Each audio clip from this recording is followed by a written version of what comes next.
वो दिन भी आम दिनों जैसा ही था। मैं बालकनी में चाय पी रहा था।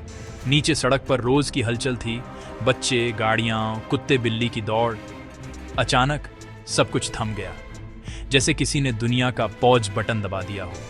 मैंने आंखें मली, सोचा सपना है, लेकिन चाय की भाप भी हवा में जमी हुई थी। मेरा दिल जोर से धड़कने लगा। मैंने नीचे झांका। हर कोई, हर चीज जहां थी वहीं जम गई थी। किसी के चेहरे पर हंसी, किसी पर हैरानी, लेकिन सब स्टैच्यू बन गए थे। क्या मैं अकेला बचा हूं? बाकी सब लोग खत्म हो गए? घबराकर मैंने चिल्लाया, कोई है? लेकिन जवाब नहीं आया। सिर्फ गहरी चुभती खामोशी थी। फोन में नेटवर्क नहीं, घड़ी की सुइयां रुकी हुई। 4:17।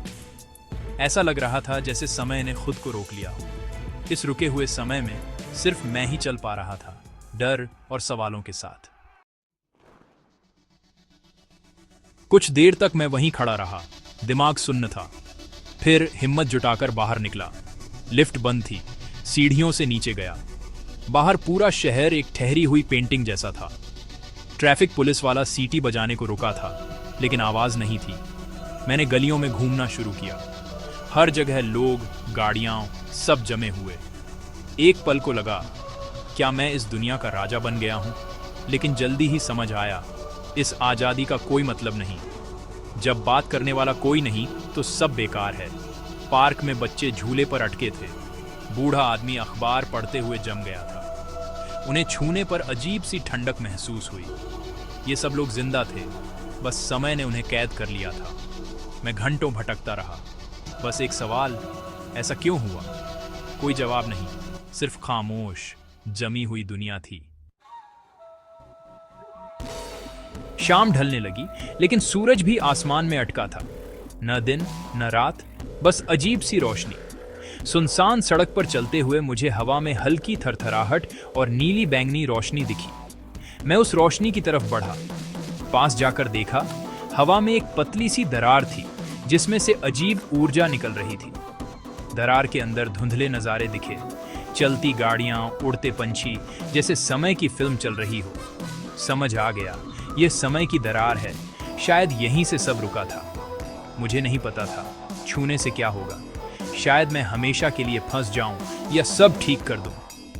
मैंने हिम्मत जुटाई, गहरी सांस ली और अपना हाथ उस रहस्यमयी दरार की तरफ बढ़ा दिया। दरार को छूते ही जोर का झटका लगा। तेज रोशनी और हजारों आवाजें दिमाग में गूंजने लगी। मैं जमीन पर गिर पड़ा। होश आया तो दरार और बड़ी हो गई थी। अब मैं दो दुनियाओं के बीच फंसा था, एक रुकी हुई, एक चलती हुई। समझ गया, सिर्फ छूना नहीं, दरार को बंद करना है। लेकिन कैसे? मैंने दोनों हाथों से दरार को जोड़ने की कोशिश की। ऐसा लगा जैसे दो पहाड़ खींच रहा हूं। आसपास जमे हुए लोगों के चेहरे याद आए। मुझे उन्हें वापस लाना था। धीरे धीरे दरार छोटी होने लगी।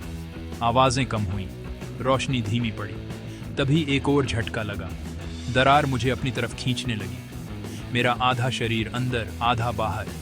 मैं चीखना चाहता था, पर आवाज नहीं निकली। मैं उस ग्लिच में फंस गया था, न पूरी तरह इधर न उधर। लगा यही मेरा अंत है। मैंने आंखें बंद कर लीं।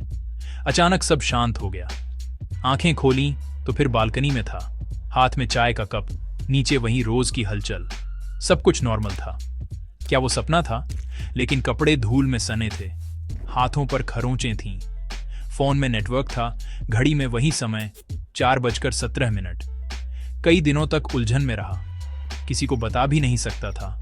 कौन यकीन करता? अब जब भी किसी को हंसते चलते देखता, वो जमी हुई दुनिया याद आ जाती। समय की अहमियत समझ आ गई थी। आज भी सोचता हूं, क्या सच में समय कभी रुक सकता है? या मैं अब भी उसी ग्लिच में फंसा हूं? शायद कुछ सवाल हमेशा रहस्य ही रहते हैं।